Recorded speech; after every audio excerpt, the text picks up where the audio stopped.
Hello everyone, my name is Dakoba and welcome back to Satisfactory. We're going to go ahead and jump straight into our first build, which is an oil refinery. And after that, we'll talk a little bit more about how we got here and what we're doing next. Let's get into it.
And that is a basic oil refinery all complete. Now, we actually designed this during a live stream last week, so I'll post a link down to the VOD below if you want to see the process of designing and building this in the first person. We had a great time just hanging out, chatting, and playing Satisfactory, and had a great turnout, almost 100 viewers, and it was a blast. So we'll be doing another one of those here in a couple weeks. You go ahead and subscribe if you want some details to that. Catch us next time.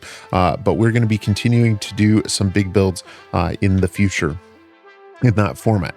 Now, before we got to this point, we did have a little bit of work to do back at the hub. So let's pop back on over and talk about what we went through to prepare for this build, and then we'll come back on out here and take a look at what's in front of us.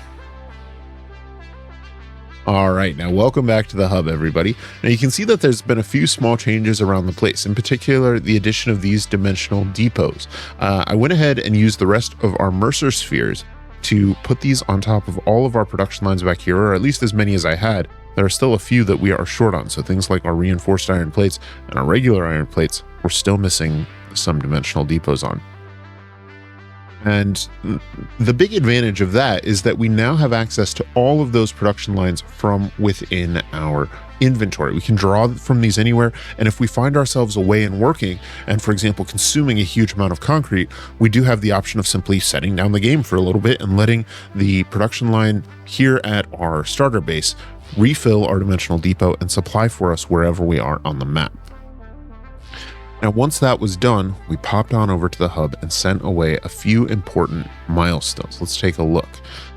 Now, we started off with tier 5 and unlocked the jetpack and oil processing. Let's take a look at the jetpack first, because that is a really useful one. You can see that it's equipable. It goes in the back slot, which means it takes the place of our parachute, and it consumes fuel. Now, you can change the fuel type by right-clicking on the gear icon once you have it equipped and selecting which kind of fuel you would like to use of the ones that you have in your inventory. If you don't have your preferred fuel type, it will automatically select a different type to use. And the jetpack allows you to sort of hover and fly around. You can get a little bit of extra oomph out of it by rapidly tapping your spacebar as you fly, but you do need to be mindful not to run out of fuel in midair, because if it runs out, it does not function as a parachute, and so you can fall and take some hefty damage. So it is something that takes a little bit more skill to use, but opens up some additional options because it can give us extra height and momentum when we're flying around. So something like this blue power slug that's just been a little bit out of reach up here on this cliff is no trouble for us to pop up and grab at our leisure. Fortunately, these poison flowers don't like us being here, so let's jetpack on away. And you can see that we can get quite a good bit of distance by slowly tapping and firing our jetpack in pulses and bursts. Gives us plenty of options for how we want to maneuver and get around. Now, with our jetpack in hand, we then sent off our oil processing milestone, and this gave us access to the ability to scan for crude oil, but it also gave us access to the refinery. Now, the jetpack and the oil processing milestone only use steel components. We had all of those on hand. We didn't need to do any production lines for those, and oil processing gave us the ability to produce plastic and rubber.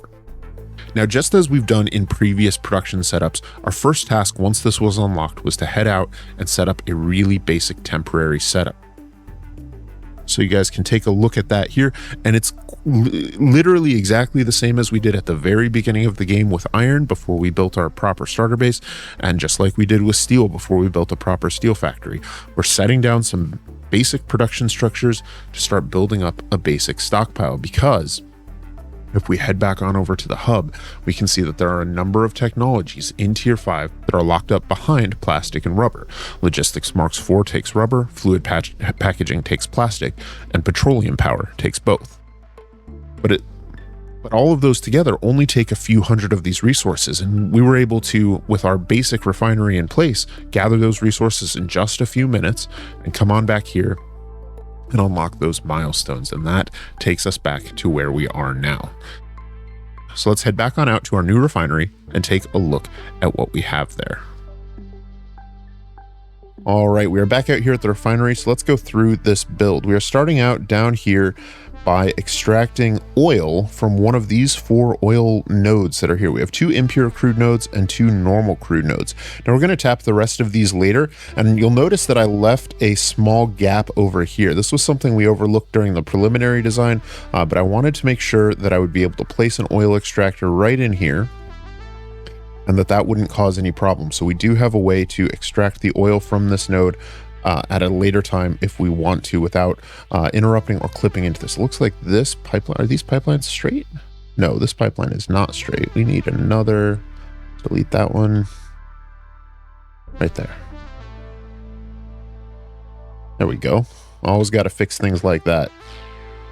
All right, now we're taking that crude oil and we're sending that into 8 refineries. Now, each of these refineries is producing either plastic or rubber, and both of those recipes, so on the right-hand side here, we have our plastic refineries. You can see that those take 30 per minute each. We have 4 of them. Over here on the right, our rubber refineries also take 30 oil per minute, and we have 4 of those as well, for a grand total of 240 raw crude oil per minute to feed the whole refinery. Now, an oil extractor on a normal node would generally only be producing 120 crude per minute, so we've overclocked this to 200% clock speed, and that is providing precisely the amount of oil that we need here. Right, now these refineries represent an interesting new challenge for us in Satisfactory. This is the first building we have that has two outputs, and that's important because it means we're going to need to manage both of these. If we don't get rid of the heavy oil residue, then our plastic production is going to back up. Similarly, if we don't get rid of our plastic production, then our heavy oil residue is going to back up. And what that'll mean is that this refinery will stop work. It will stop producing unless we can deal with both of these outputs. Now, this is important because we have a double-purpose refinery. In addition to producing the plastic and rubber, we're also taking the heavy oil residue and burning it in our fuel power plants. So if our plastic and rubber were to overflow their containers and their production lines were to fully back up into the refineries, this would also have the effect that we would no longer be producing the heavy oil residue, which we're refining into fuel to burn. So this is something we need to account for whenever we work with structures that have multiple outputs. Now, in this case, how we're handling this is to properly consume all of our outputs. And you can see over here we have our storage containers, but we also have an overflow here. These splitters will ensure that some of our rubber is flowing into a storage container for us to use, but that anything that doesn't fit in the storage container, when this fully backs up and overflows, all of the rubber that remains will be passed along through the central output line, be sent into an awesome sink to generate some Ficsit coupons for us. We're doing the same with plastic. Now, we're also diverting a little bit of plastic into a packager, and we'll talk a little bit more about that here in a minute. But you can see that when the plastic does flow through, most of it is going into storage. Anything that doesn't fit in storage is going into the awesome sink. Now, we don't have smart splitters unlocked. This isn't an optimal system yet because we're using the regular splitters. Hopefully at some point soon we'll unlock those smart splitters. And then what we can do is use those to set a primary output on this. So all of the rubber flowing down this conveyor belt would attempt to flow into the storage container, and only when it was backed up would it overflow onto the overflow belt. And the same with plastic as well. Since we don't have those unlocked, we're simply dividing it 50-50, which halves the rate that we're building up a stockpile, but it's still going to be way more than we need for the time being. It's also generating a few tickets for us, so that's an acceptable trade-off. Now, for the other output of our refineries, the heavy oil residue, we are sending them up here through this pipeline. Now, I like this bridge structure where we place a conveyor output on the refinery and another one to bring it back down to floor level. That creates this nice pathway underneath that perfectly fits a pipeline and absolutely doesn't clip at all. And that is allowing us to take all of the heavy oil residue from our refineries and send them over here into these two refineries, which use the residual fuel recipe to take the heavy oil residue and turn it into fuel. Now, this is going to produce a total of 80 fuel per minute. And if we take a look at one of our fuel power generators, that's going to take 20 per minute a piece to produce 250 megawatts of power. And so that is the fate of our liquid output, is to be turned into fuel and burned up to produce power. Now, we aren't actually burning all of our fuel directly. Our last generator here is only running at 50% clock speed. It's only consuming 10 fuel per minute. And the reason for that is because we're taking the other 10 fuel over here and sending it into the packager. Now, as I mentioned before, we're diverting just a little bit of plastic to produce these empty canisters, and a packager can combine the empty canisters with fuel to produce packaged fuel. And so we, similarly to our And so we are then sending that into a storage container for us to use with our jetpack. And we also have an overflow on that, which allows us to sink any excess that we don't want to use. And so this factory should now be fully sustainable and should continue running forever without any issues, because we do have proper overflow and consumption for everything that we're producing, whether that's sinking it or burning it up. Now, I chose this location for this factory because of all of these oil nodes, as well as because of those resource veins over there. We've got limestone, copper, and iron just there, which means we're going to be able to tap these other oil nodes and be able to send that oil across this sort of natural roadway to join it with the concrete, the limestone, and the iron in order to produce computers and to produce a variety of other products a little bit later on. However, before we do that, it is time for us to turn our attention to our next item, the next item on our agenda, which is trains. So let's pop on back to the hub and take a look at what we can do with trains. All right, we have sent away our monorail train milestone in tier 6, and that took some motors encased industrial beams, steel beams, and steel pipes. So all things we had at the end of our previous episode, nothing we needed to produce yet today. And that drop pod was just sent away, so we can see the timer there. But what that's going to do is give us access to the locomotive as well as train tracks, which are found in the transport tab of the build menu. And we can start by laying down a test railway here and setting down our first locomotive. Now, railways are a lot of fun in Satisfactory, but they do take a lot of work. Now, these trains are going to be the backbone of our logistics network for the next stage of the game. We're going to slowly be branching out and eventually fill a huge portion of the map with train lines to draw in resources from remote outposts and bring them back to various more localized factories for processing. Now, for right now, we're going to pop on over to our original coal power plant and take a look at another build from our live stream. Let's get into it.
All right, and that is our very first train line and train supplied factory all complete.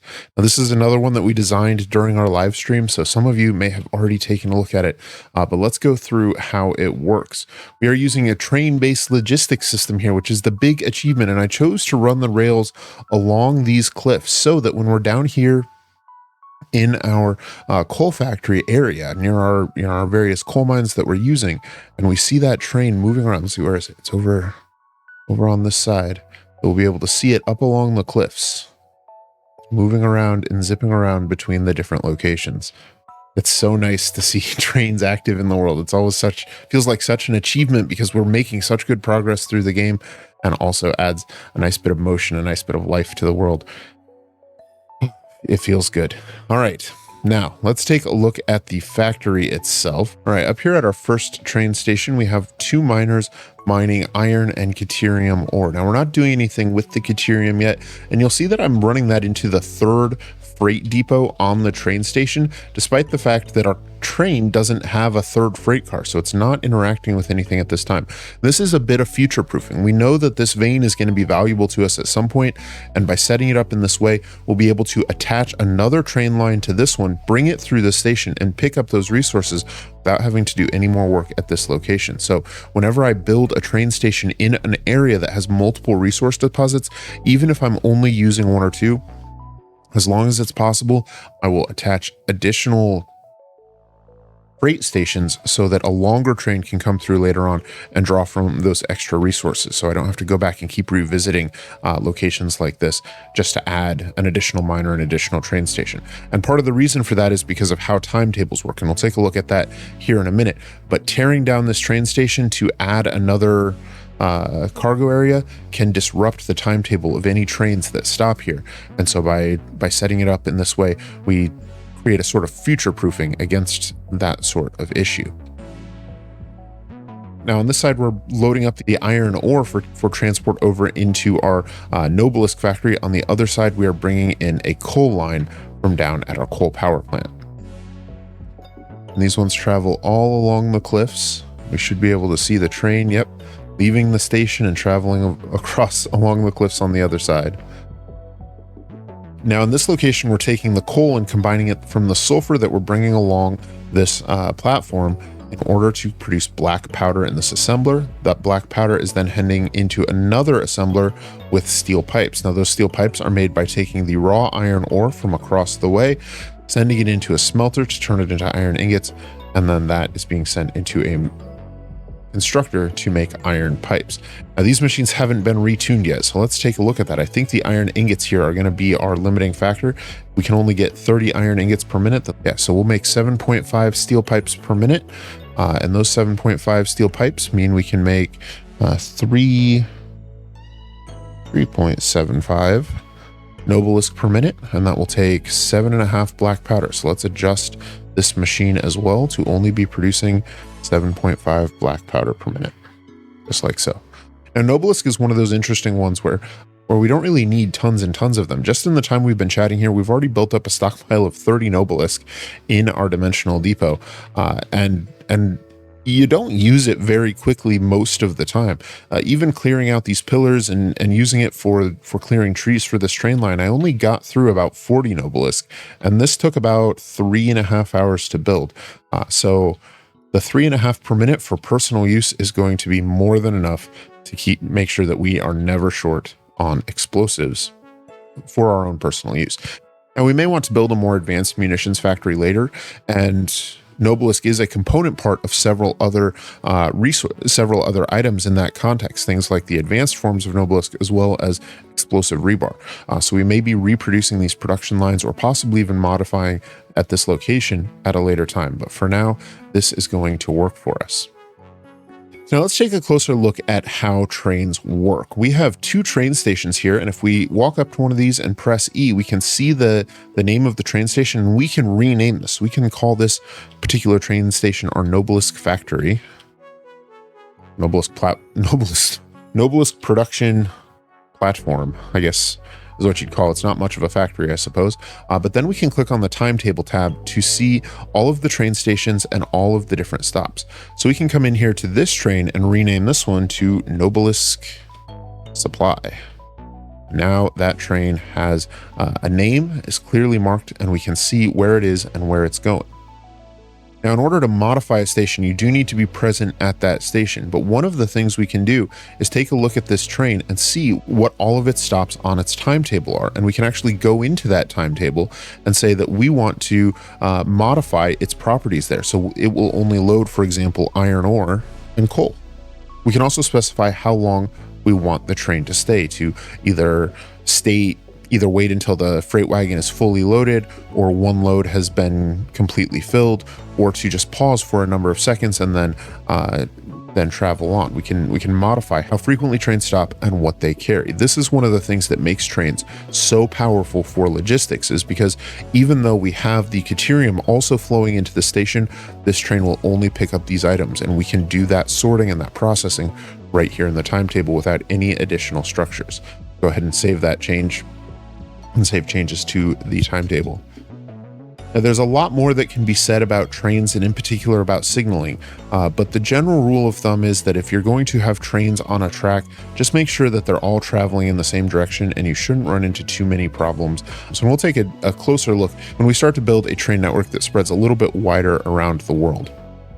But for now, I think we can call this factory complete and head on back to base to unlock our last milestone for today, which is industrial manufacturing. We're going to use that as part of our final production line in this episode, which is making computers. And the computers are important because they are required to unlock train signaling, which is the last thing we need before we can start setting up a larger network. So let's head on back to base and get that milestone unlocked. All right, we are back here at our starter base, and I have loaded up all the ingredients we need for our industrial manufacturing milestone. Now, this is going to be huge because it'll give us the manufacturer as well as all of the resources we're going to need to produce for the rest of this tier. Now, we may do some additional side factories. We've kind of been leaving a lot of things on the side, things like Caterium or Quartz.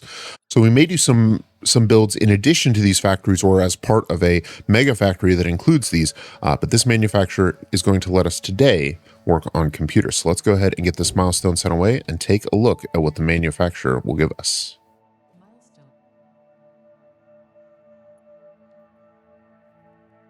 All right, now the manufacturers are going to do a lot for us, and they're going to open up a whole bunch of new production chains. Manufacturers are interesting because they allow us to have 4 separate inputs on them all at once. So they're a little bit more complex, or at least can be part of more complex production chains than we've been working with so far. Now, right out of the gate, we have 5 recipes available to us. We've already played around a little bit with SAM fluctuators, and today we're going to be taking a deeper dive into computers. But I want to talk about the rest of the recipes here because it's very easy to see how large some of these can get. Take these heavy modular frames, for instance. In order to provide for one manufacturer of heavy modular frames, you need 240 screws per minute, 10 encased industrial beams per minute, 40 steel pipes per minute, and 10 modular frames per minute. Now, just as a reminder, 10 modular frames per minute is what we're producing up in our modular frame factory. That's the entire output of that factory as one of 4 components in this recipe. And that's just to produce 2 frames per minute. That's to say nothing of the encased industrial beams. Now, the screws and steel pipes are fairly straightforward, but each could have some fairly substantial structures and logistics all on their own. So the manufacturer represents a step up in difficulty compared to what we've been working with, at least in terms of factory layout. Now, fortunately, not every recipe is so tricky. Heavy modular frames are kind of known for being a challenging recipe in the introduction into the sort of later game style of building factories. And so we're going to save that one for next time. Today, we're going to be taking a look at computers. Now, before we dig too far into computers, I do want to talk about the other 2 recipes up here, the modular engines and the adaptive control units. These are our space elevator components that you can see up there in the corner. And our goal for the remainder of this episode and our next episode is to build the factory that will produce those. And we're going to be trying to construct a factory that will do 2% of our goal per minute. So if we take a look at that, for example, the modular engines will require 2 motors per minute, 15 rubber, and 2 smart plating. And that will produce 1 modular engine per minute. Now, in order to do 2% per minute, which means it would take 50 minutes to complete this goal, we will need 10 per minute. So we'll need to multiply all of these inputs by 10. And this starts to get pretty large. Now, we'll be working with blueprints to make this a little bit easier. And we'll also be working with an expanding train network. And that's one of the goals for this episode. What I want to pay attention to right now, though, is this adaptive control unit, because this is going to have an effect on how we design our factory today. See, today we're going to be building a factory that produces circuit boards and computers. And so we're going to have to plan around the ability to produce 2 adaptive control units per minute, as well as anything that we want for our own personal stockpiles. Now, for 2 adaptive control units per minute, we'll need a total of 10 circuit boards and 4 computers. So we can make a note of that, and then if we take a look at our circuit boards, at our computers themselves, you can see that that's also going to require circuit boards as well as cable and plastic. And so planning out this production chain can start to get a little bit tricky. So one of the things I want to show you guys is a website that I sometimes use called the Satisfactory Interactive Map. And it also has a really nice production planner with it. Let's go ahead and pull this up over here.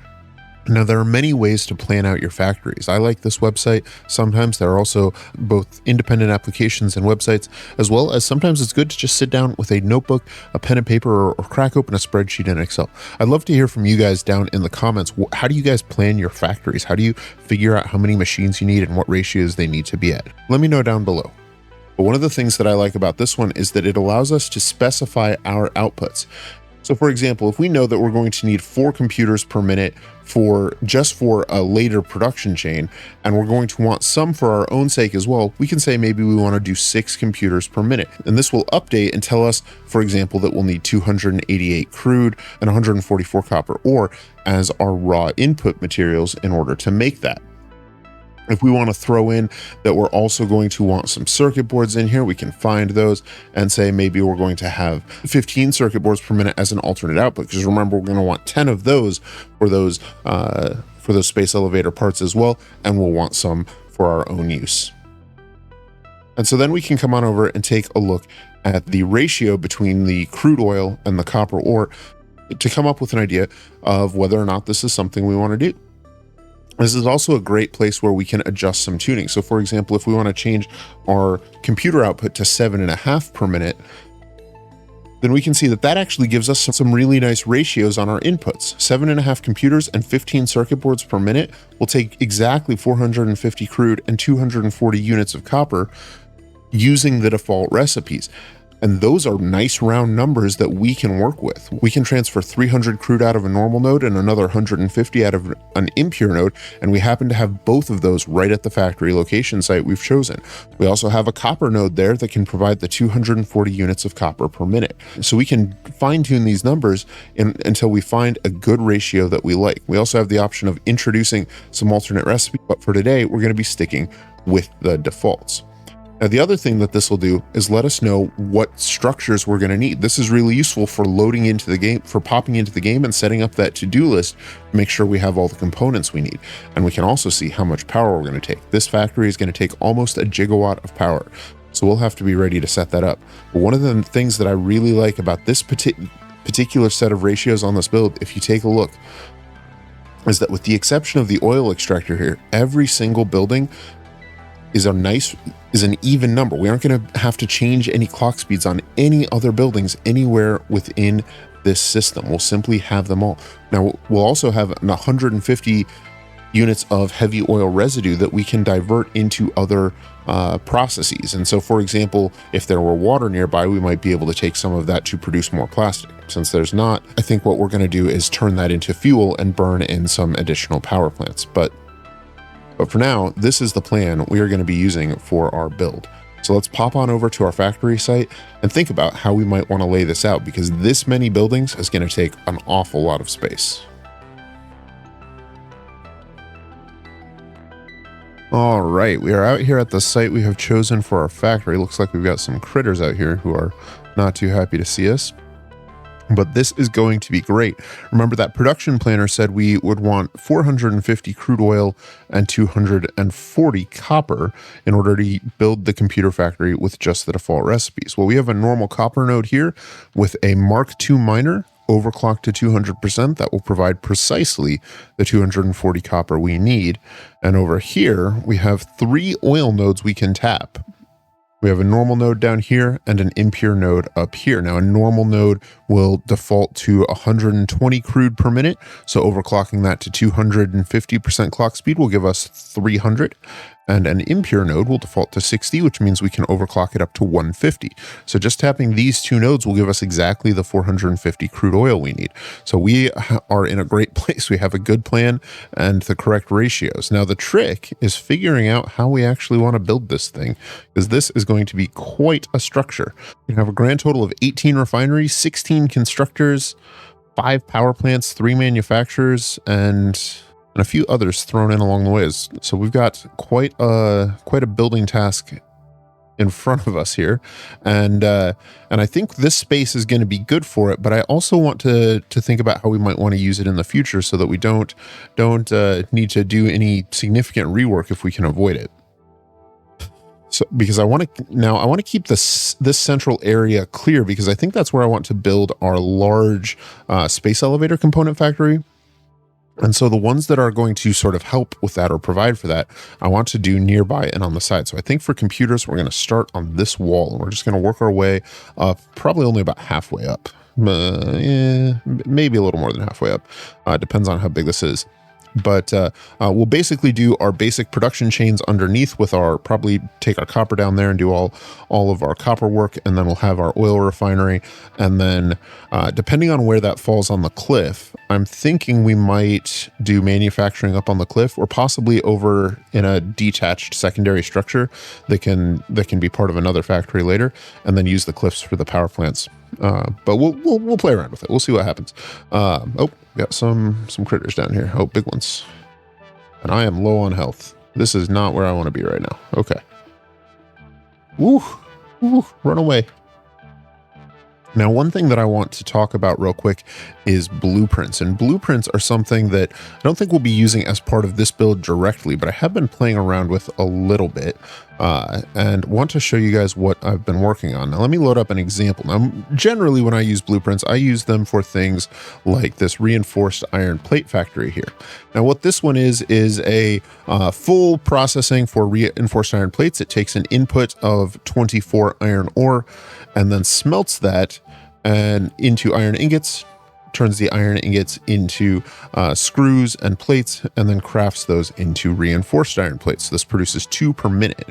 Now, the advantage of using this kind of blueprint is that suppose we needed 10 reinforced iron plates. Now that we have this structure in place, we could go ahead and for example, set structure there and then snap another one right next to it and another one and another one. And just like that, we are now have our production lines in place for all the reinforced iron plates we'll need. Now, obviously this takes up a huge amount of space, but we're not going to run out of space. We have all the vertical space in the world, and this is a huge map, and we are only covering a very small portion of it. Remember, this circle here is at about the middle of the map, and we are in the upper right-hand corner. So we have tons and tons of space that we are not doing anything with right now.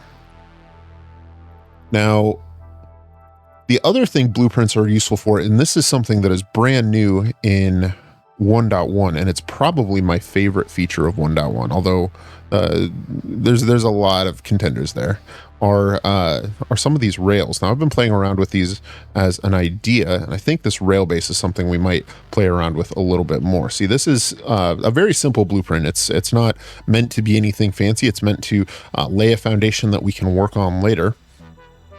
And all it is a couple of foundations with a couple of rail lines on it. This allows 2 trains to run sort of side by side in parallel.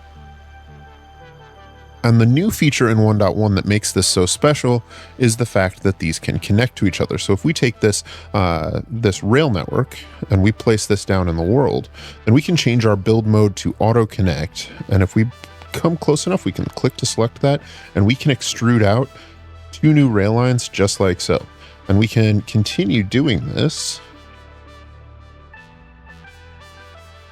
and start building a rail network that will last us however long until we want to use it. Now, this is going to allow us to make these large global rail networks much more easily, and we'll probably want to spend some time coming up with a little bit nicer structures for these. But it's okay for us to use these right now, because one of the cool things about these blueprints is that suppose we want to replace this structure with a nicer one, or a different design at least, what we can do is we can delete that blueprint and then select a different one. I've got a couple other ones here. So for example, this 1 rail 4 meter, it's just a rail on a steel beam there, and we can go ahead and connect on that side and connect on that side and place that right there. Do the same on the other one, place that right there, and now we have a different style of rail in that place. And so we can sort of place down a really simple starter rail now, just to start laying the foundations and make it easier to, or make it easy to move things, start moving things around. And then when we're ready, we can come through and change or update it later very easily. Now, the reason those train blueprints matter is that we are going to want to run a train line through this valley. There's very little question. Now, we can do sort of an elevated rail through the sky. We can run it along the ground, which is probably one of my preference, or somewhere in the middle.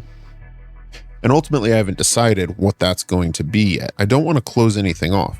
And so there's a couple of things here. So for example, if we were to take the oil that we want to extract from right over here and zoop out some foundations and run pipelines across, then this provides a really nice, easy way to do it. It provides a bridge over what could be a thoroughfare. And that's something that I always like to see is, traveling underneath bridges feels good. But the problem then is, how do we run a rail line through this space? Because the blueprints would not work well traveling underneath there. We'd need some sort of really steep slope there and risk clipping, and that's a mess. Now we could try and run rails down through this gap, although I'm not sure if that's something that's even possible to run 2 rails at once. We can certainly give it a try and just see, can rails even navigate this space, I suppose, is a question we'll need to ask. Okay, so rails can get through here. But the question is, can we get 2 of them in this space at once? Because that is ultimately what we would need to do for this to work. Let's see, I want this one to come over here. We want to avoid clipping into the cliff. So that's another thing, is we need to make sure that we're not getting too close to some of this other stuff. All right, so we can get 2 rail lines in here. There's a little bit of clipping, but I think I'm okay with that. Ooh, maybe. Nope, I'm not. I changed my mind about that. That one, yeah. So we do avoid clipping. I don't like the looks of these rails, though, ultimately, and I think that idea is probably dead in the water. So I don't think we're probably going to be doing rails through there. We'll probably just do the bridge and do rails over top of it. So I think we can go ahead and say we are going to probably run pipelines for now. We can always play around with the idea. The other thought I'd had was setting up a train depot over on this side, and that would also let us tap the third oil node over here that's right in the middle of our refinery, send a pipeline out through this wall, and plug it in for use later. We can always add that in later, though. That's not something that we're locked into just by doing this now. So let's go ahead and get this thing built, and then we can figure out how we might want to modify it later.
right, and that is a computer factory all complete. It is chugging away, producing tons and tons of computers for us. Now, most of these computers are eventually going to be used in other production lines, but we are building up a nice stockpile for ourselves. There's a few little touch-ups that need to be done. Obviously, the place needs to be decorated, but we're going to have to save that for another time because this has taken many, many hours to build, and these big builds, it's always good to take a break after you do them. So we'll come back and decorate this a little later. I have some interesting ideas that we've been playing around in our community Discord with, and so I'm intending to use some of those here once I refine them just a little bit more. But let's go through this build real quick. Now we're starting off over there mining some crude oil, or digging it up out of the ground at least.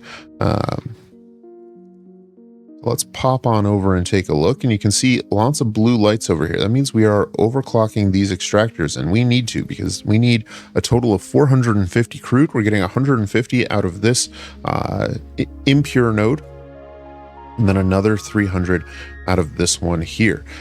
Now, the maximum flow rate through the pipes we have access to right now is 300, so we are trying to split that flow between two pipes. So we join those pipelines in parallel, and in theory, we should be getting about 225 in each of these. So if we look at one, we'll see we're at 268 right now, and the other is also showing 274. So it's possible we're still sort of filling, and there's going to be some fluctuations there, but as long as these pipes aren't maxing out, then we shouldn't have a problem. And if one does max out, then this crossbar here should allow some of that oil to flow into the other pipe to make up for the difference. And you can see all our refineries are green lights right now, so that means they are at least getting the oil they need for the time being. Now, we have a total of 18 refineries here, and the first 15 of them are producing plastic. If we take a look at that, we're using the default recipe. You can see that produces 20 plastic and 10 heavy oil residue. Now, you'll notice that we're taking the outputs of all of those and merging them onto a belt line. That is a place where we need to make sure we're using those conveyor belts Mark IV, and it looks like we have a bottleneck issue there. Always got to make sure we're using the correct lifts with our belts there, because our Mark III belts cannot handle this flow rate for plastic. And so we want to make sure we're using the Mark IV belts and Mark IV lifts throughout.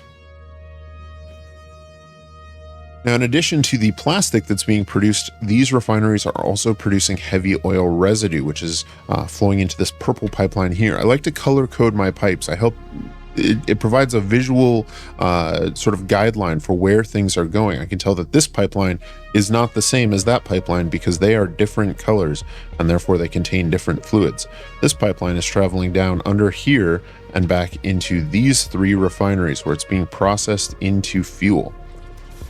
Now, that fuel is being sent through this pipeline all the way up to a bank of fuel-powered generators, which are providing 1,250 megawatts of power for us, which is about 250 megawatts more than this factory consumes.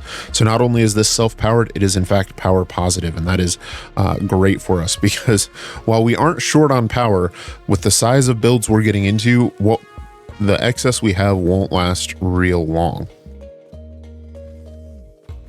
Now, the plastic isn't the only resource we're producing here. We're also doing quite a bit with copper. And so we have a miner back there in the corner. You can just see it through the stacks, pulling 240 copper ore a minute and sending it downstairs into a bank of 8 smelters to produce the ingots we need. This is going into 2 sets of constructors. The first is producing wire and then cabling. And this is a component for our computers over in our final production step. The other 9 constructors down here are producing copper sheets. Why are you stuck? Is this splitter? It does not appear to be. It's right on a conveyor pole. So we'll need to tear that down, rebuild this belt line, rebuild this splitter. It's always good to do a walkthrough of your factories for little things like that. Looks like we might have another issue right here as well. Yeah, so another case where the belt line just lined up perfectly with the constructor, and so we can always rebuild those belts to correct that. We should see green lights across the board now. Now, the last ones may be, these ones, Okay, so our manifolds haven't fully filled yet. We're still filling in some of our previous machines, so we're simply not getting enough copper to these last machines just yet. But that should resolve itself fairly soon. We've managed to fill about 12 constructors, so the last ones shouldn't take long at all. Now the copper sheeting is being combined with the plastic from upstairs to produce circuit boards. And so you can see we have a large number of circuit boards being queued up in the line. And then the cabling, the circuit boards, and the remainder of the plastic are then being sent into our manufacturers to be turned into computers. Now, these manufacturers are currently not going anywhere, and this is something we're going to have to watch out for because we don't want this production line to stop. If our manufacturers clog completely, then it will also cause an issue for our power structures because it will eventually sort of propagate backwards and turn off the refineries that are producing our fuel, and so we'll lose the power. So we'll lose the extra power generation there, and that sort of fluctuation is bad news. On that same note, we need one more storage container up here because this factory is actually producing just a few too many circuit boards for us. And that's because we want some of them for our own sort of personal stockpiles because there are a few buildings that use them as a component. But this will allow us to stockpile some circuit boards as well as provide them for the construction processes here. Now we'll want to come back through and do a little bit more tweaking once we get smart splitters unlocked so that we can, for example, prioritize this splitter feeding into the manufacturer instead of feeding into storage. But as long as those circuit boards are going somewhere, then we shouldn't run into too many problems. Now overall, I'm very pleased with this build. It is quite large, but I really like the way it looks in the world. I think there's an interesting shape to it. We'll be able to have a tower over here and then a larger structure that contains the rest. Of course, we'll have to make sure our smokestacks are not enclosed or at least have good ventilation if they are. And I chose to do my primary production structures near to the ground so that if we want, we can attach rail lines either directly to this factory floor and do, for example, a train station in this location. But also because it allowed our smoke producing structures to be a little higher up. So we can enclose the lower part of this. Our assemblers and our constructors and manufacturers can all be enclosed within the structure once we put the walls up, and the tops of the refineries and our fuel generators can safely be in the outdoors where they can provide the necessary ventilation that our Pioneer won't suffocate inside the buildings. All right, now with this factory all complete, let's take a look. Let's grab some computers and head back to the hub and see what this opens up for us. All right, now back here at the hub, let's check in with our lizard doggos, some alien bits. We got some more computers, that's always nice, and some screws. I'll take it. Now over here at the hub, we have one new milestone we can send off, and that is the railway signaling. The other two are going to require heavy modular frames, which will be the first build we do in our next episode. So we'll get into that next time, but let's go ahead and get this one sent away just to take care of it. I don't think we're going to be doing anything with rails today. I think we're going to wrap up the episode here in a minute by heading back out to the computer factory and wrapping it up a little bit, or at least getting started on it. That could be quite a big job, so it may be more than one session to finish it up. But the railway signaling is nice because it means that we'll be able to start using rails immediately, effectively. We can go back and use some of those railway blueprints we had and start laying down some basic tracks and foundations. Now with railway signaling locked away, we have access to two new structures, and that's going to be the block signal and the path signal. Now we're almost going to work almost entirely with block signals. Path signals are sort of niche in their use cases. And we'll get into how to build a proper train network in our next episode. But like I said, we'll talk about that next time. And I'll also post a link to an old train guide that I use. It's still, in my opinion, the best train guide on Satisfactory, if that's something you're looking for. So you guys can check that out. But that will let us start laying down tracks. And so next time we'll tap those iron nodes and the limestone node right there on the corner in order to start working on heavy modular frames that may be back in that corner. That had been my original idea, but I kind of like the idea of actually using around this pillar and the space a little bit better, because ultimately I want to have a large factory right through the middle of here that will house our space elevator components. That's sort of my plan going forward. And then we're also going to be building a power plant up in the Spire Coast pretty soon, although that may be done as part of a live stream rather than during an episode.